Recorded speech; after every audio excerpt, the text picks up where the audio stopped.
I was still sipping burnt coffee when it happened, right there on the Tuesday morning Zoom, sandwiched between quarterlies and some saccharine Team Wins slide deck. The new COO, Bryant, Harvard hairline, Trader Joe's confidence, clicked unmuted, leaned back like he was in a goddamn cologne commercial, and said, "We're optimizing our tech stack by streamlining core ops overseas." Then he smiled. Not the thanks for your years of service kind. The kind of smile you give right before tossing someone overboard. And then, "You're just the IT guy. We can replace you in a week." I didn't even have time to laugh before my screen glitched. Access revoked. Just like that. The VPN blinked red, the backend portal froze mid-refresh, and the dev Slack said, "User not found." That was my goodbye. No thank you, no handshake, no transition doc request. Just cold, clean exile over speakerphone while the whole ops team sat mute, blinking like they'd seen a car crash in 4K. If you've made it this far into the story, do me a favor. Subscribe and hit that like button. 97% of people watch these stories without subscribing, and it really does help the team keep building these insane true stories out of spite and caffeine. Now back to the bloodbath. The silence afterward was a kind of violence. No one knew where to look. I saw our lead, QA Jamie, click her mic on, then off. The CTO, my old mentor, just stared blankly like someone had just unplugged his spine. Thing is, they weren't wrong. I was just the IT guy. The just part had always been the job's camouflage. They never really asked how procurement synced with the customs API or why our emissions gateway had never once failed validation. They thought that stuff happened by magic, or worse, by default. What they didn't know, and what Bryant definitely hadn't bothered to check before tossing the grenade, was that I never signed the final system rights away. I built our backend on modular trust blocks, and when legal tried pushing me to hand over full PKI ownership 3 years ago, I added one line to the architecture license. Private crypto layer remains licensed to architect unless explicitly revoked by mutual agreement. It was buried, sure. Legalese camouflage, the kind that looks like compliance until it becomes handcuffs. They hadn't revoked it. They hadn't even read it. So while Bryant kicked back in his Herman Miller throne, thinking he'd shaved 6 figures from the budget and could now leverage the global talent pool, what he'd really done was amputate every digital limb we had without knowing where the arteries ran. And I didn't say a word. I just shut my laptop, picked up my badge, and left it face down on my desk like a tombstone. Nobody stopped me. Nobody looked up. That's when I knew they'd already lost. I didn't slam the door. I didn't throw a chair. I didn't even text Jamie back when she wrote WTF with 17 question marks and a crying emoji. I just walked out. Not because I was defeated, but because the moment someone believes they can replace you in a week, you're already out of their league. By the time I hit the parking lot, my pulse was steady. Not from shock, from clarity. You only panic when you've got something left to prove. I had nothing left to prove. At home, I brewed a cup of black tea, grabbed the decoy laptop from the false panel under my desk drawer, and booted it up in the dark. No Wi-Fi, no Bluetooth. Air-gapped, independent power. She even had her own drive encryption handshake. My own little ark in the digital flood. Most people assume IT folks are just there to fix broken passwords and argue about printer queues. What they don't understand is compliance architecture, the scaffolding behind the scaffolding. I designed our entire digital backend like a vault with a whisper. The keys, the cert chains, the authentication trust ladder, they all lived in pieces, and only one place held the master reconstruction protocol. That place was here. This laptop. And the ownership of those core components, well, I never worked under a W-2. I operated through a small LLC for consulting purposes, per their original HR workaround to avoid paying full benefits. So when legal sent me the first platform charter years ago, I added a sentence in the appendix. Nothing flashy, no bolding, no highlights. Just a quiet clause under the layer ownership section.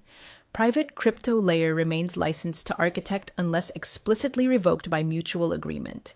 They co-signed it, never amended it, never even noticed. They'd stripped my access and slammed the door shut without realizing they'd locked themselves out of their own house.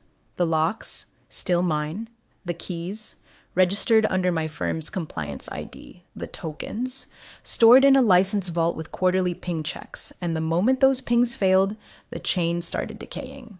That night, I initiated a soft alert. Not a kill switch, just a gentle timeout. The system wouldn't crash. It would simply forget them.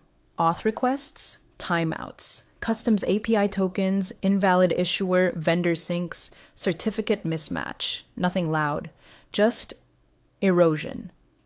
I sat back in the dark, watching the console's heartbeat. One line at a time, the old world slipped into silence. They'd pulled the trigger thinking it was cost-cutting. Turns out it was a starter pistol, and I was already halfway to the finish line. By the time the rest of them were dragging their weekend hangovers into Monday stand-up, I was on a secure VPN with my new badge already humming against the side of a fresh Yuba key. A clean desk, dual monitors, coffee that didn't taste like corporate despair. The air even smelled smarter. The firm was called Redline Frameworks. Defense adjacent, lean but lethal. Half their job was patching the digital landfill left behind by firms like the one I'd just walked out of. They didn't hire me for what I'd built. They hired me because they'd watched it not fail. Subtle difference, but it mattered. They didn't ask for a resume. They'd seen the compliance logs. One of their execs had once been on the other end of a custom submission during peak embargo panic. He remembered my architecture. He remembered that it never timed out. Now I was systems compliance architect again, but this time, 7 figures over 3 years, signing bonus wired before lunch and absolute design autonomy. They didn't want me on calls. They wanted systems that didn't break when politics did. I didn't post on LinkedIn, didn't change my headline, didn't even open the app. Let the old firm think I was licking my wounds in a lakeside cabin somewhere, burning sage and crying into the void. Meanwhile, I was sketching out encryption ladder redundancies for government platforms I wasn't even allowed to name out loud. At 9:16 a.m., the first ripple hit. The new offshore tech transition team, a group of underpaid, overpromised developers halfway across the globe, tried deploying their freshly minted security tokens into the National Procurement Gateway. Probably thought it'd be plug and play. Fire up the new credentials, change a couple DNS pointers, and carry on with their Tuesday. The system spit out a single response. Unrecognized administrator, contact original system owner. No red flags, no breakdowns. Just an unblinking wall that didn't even recognize they existed. I didn't get the alert, but I saw it coming. Because when I'd left, I didn't just walk away, I withdrew identity tokens, revoked session propagators, set the license monitors to recognize external access attempts, and silently invalidate anything that didn't match a root signature tied to my LLC. They hadn't just failed to onboard new tokens. They'd announced their absence loudly to every upstream system still running on my architecture. From my quiet new desk, I sipped better coffee, looked out the window, and let the realization settle in. You can't outsource trust. Not in a week. Not ever. It started with whispers. Unconfirmed screenshots, secondhand pings, one of the project managers in my old department frantically texting a mutual friend. Can she still access the root? Like I'd left a back door in the wall and they were hoping maybe, just maybe, I'd forgotten to lock it behind me. By Wednesday, the whispers turned to fire alarms. Procurement workflows jammed like rusted gears. The federal vendor sync timed out. Customs data uploads returned error chains too long for the screen to display. That alone triggered an overnight halt in outbound shipments. One of our key energy contracts, state level, sensitive as hell, got flagged for non-compliance after a routine emissions ping failed. You don't realize how many things depend on one invisible scaffolding until that scaffolding vanishes. I didn't gloat. Didn't even follow the drama too closely. But people talk. People panic laugh. People leak. A Slack screenshot from the internal compliance channel ended up forwarded to someone on my new team. They shared it during our morning stand-up, not maliciously, just with a raised eyebrow and a chuckle. One user, why are digital certs bouncing? Another, did anyone archive her private keys? Followed by the kicker from someone in legal, wait, who has access to the licensing vault? The COO, still high off his streamlining buzz, tried to downplay it. He was just infrastructure, he wrote in one thread. We'll generate new ones. Like digital trust can be conjured out of thin air with a PDF and a pep talk. They tried. They generated new tokens, submitted new cert chains, even looped in one of the contractors from the offshore team to mirror the root. But the root server rejected everything, because the root server wasn't theirs to command anymore. It was a distributed node network running on trust blocks I'd built by hand, signed with identity credentials that weren't stored on any of their systems. The infrastructure wasn't a blueprint. It was a living organism that didn't recognize them anymore. They didn't have access, because they had never earned it. And in their scramble to replace me, they'd cut the one thread that held it all together: continuity. While they shouted over each other in Slack, reset tokens, and sent panicked emails with flagged importance, I sat in a glass-walled office overlooking a lake I didn't have to commute around anymore. My terminal blinked softly in the corner. Silent. Clean. I didn't have to say anything. Sometimes your absence speaks louder than any line of code. Legal always arrives late, dragging the smell of scorched paper and desperation behind them. They don't show up when systems are humming. They show up when signatures start mattering more than strategy, when somebody finally asks, wait, who actually owns this? It took 3 days of outages, 4 botched credential renewals, and a quietly suspended defense supplier contract before the suits got involved.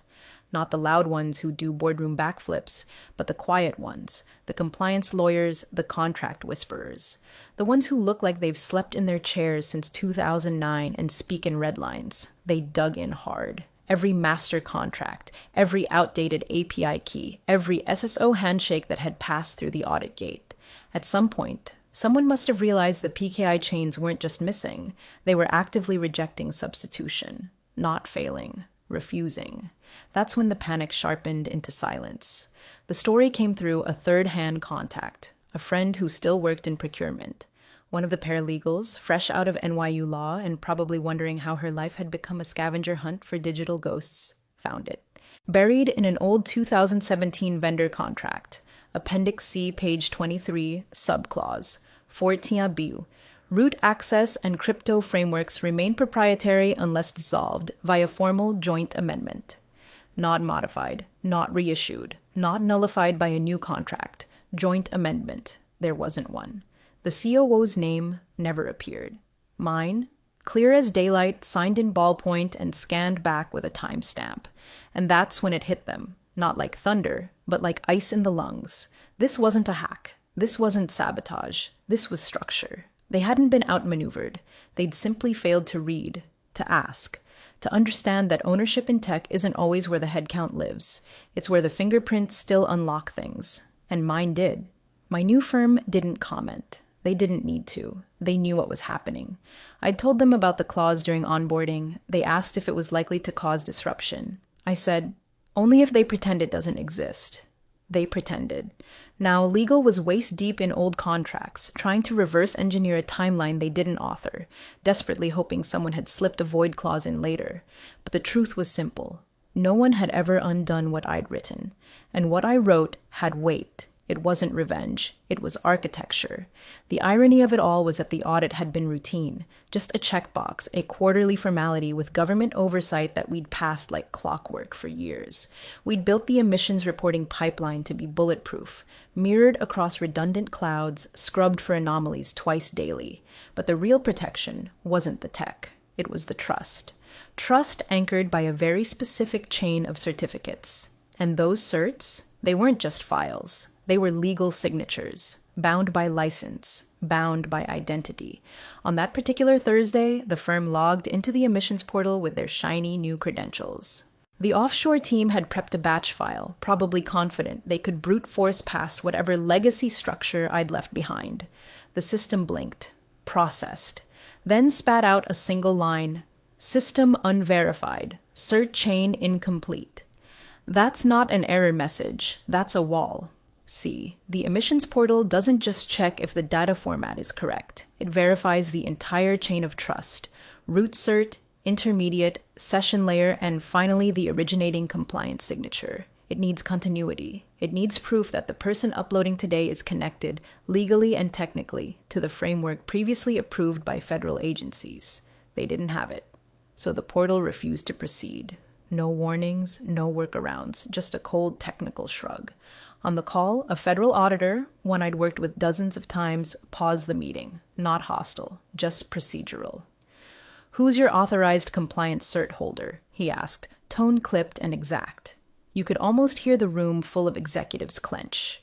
After a beat, someone, maybe legal, maybe Bryant himself, mumbled, "We outsourced that." There was a silence then. Not awkward, judicial. The auditor scribbled something, then said flatly, "Then you're out of scope until we hear from the original cert signatory." No raised voices, no second chances, just that line.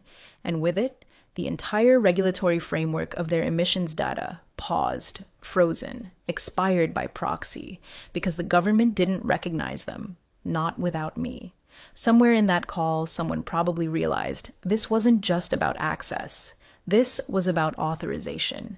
And you can't bluff your way through a federally tracked cert ladder when the final link leads to someone you've publicly dismissed like they were just another IT tech you could swap out with a cheaper model. I didn't crash their system. I simply didn't speak for it anymore. And without that signature, nothing they said could be verified. It didn't unravel all at once. It never does. These collapses move slowly. Too slowly for execs high on optimism and offshore savings to notice until their inboxes fill with silence, then red flags, then polite threats wrapped in legal language. The first hit came from a domestic logistics vendor. They froze outbound shipments after their token handshake expired during a routine validation sweep. Nothing dramatic, just a failure to verify authority. Next came customs. An import manifest flagged as non-compliant due to unverifiable certificate lineage. That little phrase alone triggered a hard stop on every in-transit package coming from their Southeast Asian hubs. But the big one, the one that sent quiet panic into the boardroom, was the state energy contract. Multi-year, green compliance heavy, politically visible. It relied entirely on that emissions portal access. When the audit trail broke, the state regulators suspended the agreement pending formal review. And by review they meant, explain why the only person who could legally submit your data no longer works for you. I didn't reach out. I didn't need to. By the end of the week, 2 partner firms contacted me directly. Quiet emails, neutral tone. But the subtext was clear. "We don't care about your old firm. We care about what you built." One of them said it plainly. "You designed the trust layer. Can you recover it?" Not, "Will you?" Not, "Do you want to?" "Can you?" Because even they didn't know if the current mess was salvageable. I responded professionally. I told them I was under a new contract, operating independently, and that any re-engagement would need to go through proper licensing channels. My new firm handled the rest. Meanwhile, back at the old company, the board finally called the COO in. No announcement, no press release, just a quiet review behind frosted glass. I wasn't mentioned, but the questions all orbited me. Who authorized the vendor termination? Did anyone confirm licensing ownership? Why didn't we get that amendment in writing? My name didn't need to be said. It was baked into the source code of every system that now refused to respond. I hadn't sabotaged a thing. I hadn't touched a single line since I left. All I did was withdraw my signature, and without it, their world stopped listening. It came in the form of a signal, not a plea. A senior director from the old firm reached out, not from her work email, but from a personal encrypted channel I'd set up years ago for executive continuity during security drills. That she still had it told me everything. She remembered who built the fallback systems. Her message was short, professional, measured like a bomb tech's heartbeat. "We're willing to license your framework. We'll name your firm. You stay external." Not, "Come back." Not, "Help us fix this." Just, "We know you still hold the skeleton key and we can't afford to keep the lights off any longer." I waited 12 hours before replying. Not out of spite, just alignment. My new firm helped me draft the terms. Nothing outrageous, just precise. Externalized service license, no internal reintegration. I wouldn't be an employee, I'd be an asset. Monthly fee indexed to access volume. If they pushed more traffic through the framework, the price scaled with it. And the kicker, enforced third-party audit trail. Every access, every change, every submission tied to immutable logs visible to both sides. No more shadow edits, no more magic credentials behind closed doors. They agreed. Quickly, silently. The contract came through within 48 hours. My LLC name now lived in the metadata of every critical handshake their systems performed. They didn't celebrate. There was no all hands, no cake, no welcome back email, because I wasn't back. I hadn't returned. I had evolved into something they couldn't touch, couldn't fire, couldn't scapegoat. My framework ran beneath them like a buried power line, critical, humming, invisible. They'd stripped me out thinking I was just a technician. Now they paid a premium to borrow my shadow. No more Zoom calls, no daily check-ins. I was a ghost in their infrastructure, visible only when something broke or someone questioned the origin of trust. I'd become what they could never replace, the part they couldn't understand well enough to steal. It was supposed to be their clean slate, the redemption slide deck, the proof of life architecture that showed the firm had finally re-centralized and regained control. Glossy graphics, buzzwords bloated to bursting, boxes labeled AI-enhanced security framework, and realigned compliance interface. All fluff around a single goal, convince the auditors that everything was back under control. The final debrief had been delayed twice. Everyone knew why. You don't face federal auditors unless you're ready to explain every signature, every cert, every timestamp. And in their case, explain why half the system had ghosted them for 3 weeks. They came armed with a printed compliance summary, 2 VPs, and Bryant, the COO who started it all, sitting tight in a tailored suit that couldn't hide the sweat pooling behind his collar. An auditor, mid-50s, government-steady voice flipped through the documents slowly, page by page, with the indifference of someone who's seen too many companies learn too little too late. Then he stopped. A slight shift in posture, a narrowing of the eyes. He tapped the paper. "This cert, it's not yours. Whose signature is this?" Silence. You could hear a pen click 6 chairs away. The lead compliance officer leaned forward, stammered something about third-party licensing, but the auditor had already read it. Right there at the bottom of the root cert's metadata. My name, my LLC. He didn't smile, didn't raise his voice.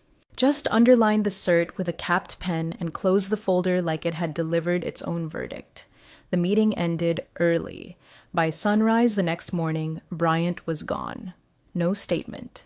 No farewell email. Just erased, quietly and quickly, like a patch rolled out at 3 a.m. to fix a security hole no one would admit was ever there. Back at my own firm, the only notification I received was an automated ping, access token verified, routine, clean, quiet. The certificate hadn't shouted, it hadn't threatened, it had simply spoken. One signature, one immutable truth baked into the bones of their system. They had outsourced the man, but not the key. And without the key, nothing opens.